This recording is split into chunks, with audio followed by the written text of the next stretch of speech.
Varicose veins కి సరైన చికిత్స కోసం సంప్రదించండి ఎవిస్ హాస్పిటల్. ఆండాల్ తిరువడిగలే శరణం. చాలా సులభంగా ఆండాల్ తల్లి మనకి అనుగ్రహించినటువంటి తిరుప్పావై దివ్య ప్రబంధాన్ని మనం చూస్తున్నాం. బొమ్మలతోటి అలాగే పాసురంతో అర్థంతో కూడా చూస్తున్నాం. ఇక్కడ 3వ పాసురంలోకి ఈవేళ వచ్చేసాం. ఈరోజుది విశేష పాసురము అంటారు, అంటే 2 సార్లు చదవాలన్నమాట. ఈ పాసురంలో వామన అవతారం, శ్రీ మహావిష్ణువు యొక్క అవతారాలలో వామన అవతారం, ఆ వామనుడే త్రివిక్రముడుగా ఎదుగుతాడు కదా, ఆ వృత్తాంతం అంతా కూడా ఇందులో స్మరిస్తుంది ఆండాల్ తల్లి. చాలా చక్కటి సమృద్ధి, సిరి సంపదలు కలగాలి అంటే ఈ పాసురం చదవాలి అని చెప్తారు.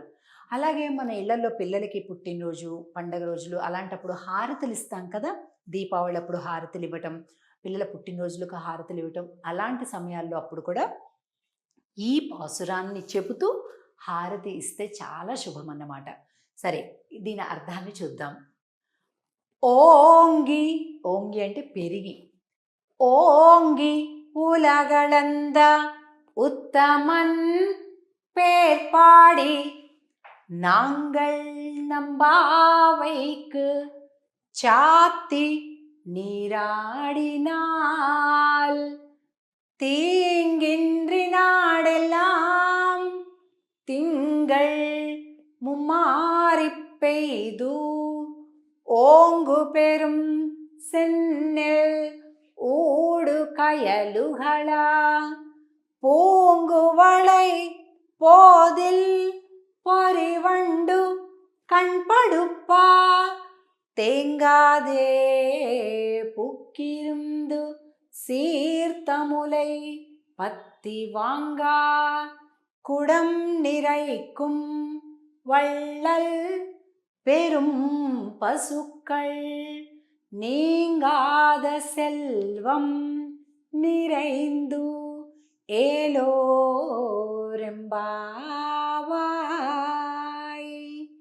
నీంగాద సెల్వం అంటే తరగని అనంతమైన సంపదలు అని అర్థం.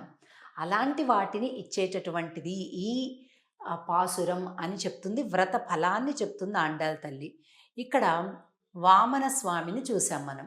ఈ పాసురంలో 3వ పాసురంలో ఎలాగా ఆండాల్ తల్లి చెప్తుందంటే, నీంగాద సెల్వం ఇగోండి చూసారా, వరి పంట పొలాలలో చేపలు కయలుగల అంటే వరి చేలు బాగా పెరిగిపోయి కిందంత చేపలు తిరుగుతూ ఉండేటటువంటి ఒక గొప్ప సమృద్ధిని కలిగింపచేస్తుంది ఈ తిరుప్పావై వ్రతం.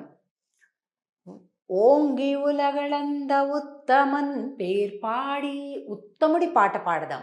ఎవరా ఉత్తముడు అంటే వామనుడు అని. ఎలా ఉత్తముడట అంటే మొత్తం పెరిగిపోయి లోకాలన్నింటినీ కూడా కొలచినటువంటి స్వామి అని చెప్తుంది ఆండాల్. ముందు వామనుడిగా చిన్న బాలుడిగా వచ్చాడు బలిచక్రవర్తి దగ్గరికి దానం అడగడానికి. క్షణాలలో పెరిగిపోయాడు, క్షణాలు కూడా చాలా పెద్ద కాలం. ఒక్కసారిగా పెరిగిపోయాడు. ఒకటే అవతారంలో 2 పేర్లు ఉంటాయండి. దానం అడగటానికి వచ్చినటువంటి సమయంలో వామనుడు అంటాం. పెద్దగా పెరిగిపోయి బ్రహ్మలోకానికి ఒక పాదాన్ని పంపించినటువంటి ఆ రూపం, పెరిగిపోయిన రూపాన్ని త్రివిక్రమ రూపము అంటాం. ఈ 2 కలిసినటువంటి రూపం, అవతారం అన్నమాట ఇది. కనుక ఈ అవతారం వామనుడిగా వచ్చి త్రివిక్రముడిగా ఎదిగినటువంటి వృత్తాంతాన్ని ఆండాల్ తల్లి 3వ పాసురంలో చెప్తుంది. ఏమని చెప్తుంది? ఓంగి ఉలగళంద ఉత్తమన్ పేర్పాడి, తన కోసం కాదు, ఇతరుల కోసం, ఇంద్రాదులకు రాజ్యం ఇవ్వటం కోసం తాను పెరిగాడు, వాళ్ళకి రాజ్యం ఇప్పించడం కోసం తాను అవతారం ఎత్తాడు. నాంగల్ నంపావైకు చాతి నిరాడినాల్. మనమంతా ఒక వ్రతం అని చెప్పి, స్నానం అని చెప్పి చెప్పుకుంటున్నాం కానీ వంకలు, కానీ అసలు మన ఉద్దేశం ఏంటి? స్వామి నామాన్ని పలకటం, స్వామి దగ్గరికి చేరటం అని చెప్తుంది ఆండాల్ తల్లి.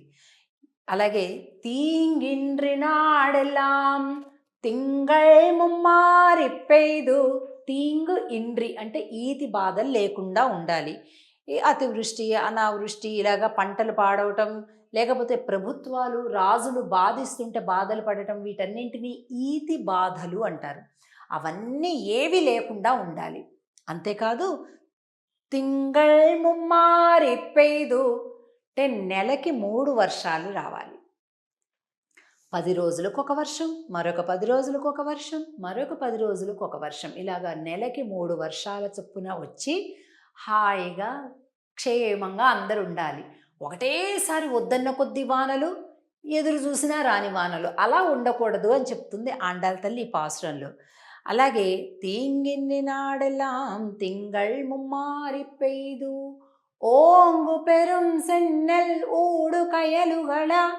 వరిచేలు పెద్దగా త్రివిక్రముడు ఎలా పెరిగాడో వరి చేలు, వరి మొక్కలు, ధాన్యం కూడా అలా పెరిగిపోవాలి అని చెప్తూ పాడి సంపద, పంట సంపద, పశు సంపద ఇవన్నిటి యొక్క సమృద్ధి చెప్తూ ఎంత తీసినా పాలని ఇంకా ఇంకా ఇంకా ఉదారంగా వాటంతట అవే పాలిస్తున్నాయట. ఒకళ్ళు వెళ్ళడం, పొదుగు దగ్గర కూర్చోవటం, కాస్త తడపటం, దూడను తేవటం, దానికి చూపించి ఇవన్నీ వద్దండి. మనిషిని చూస్తేనే వాటంతట అవే పాలను స్రవిస్తూ ఉన్నాయట. ఉదారములైన గోమాతలు అని చెప్తుంది ఆండాళ్ళ తల్లి. పశు సమృద్ధి, పంట సమృద్ధి రెండింటినీ కలిపి చెప్తుంది ఈ పాసురంలో. కనుక ఈ పాసురాన్ని సమృద్ధి కోసం మనం మరింతగా శ్రద్ధగా ప్రార్థిద్దాము, పూజిద్దాము, పాడదాము కలిపి. ఆండాళ్ తిరువడిగళే శరణం. తిరిగి రేపటి రోజు 4వ పాసురంలో మళ్ళీ కలుద్దాం. జై శ్రీకృష్ణ.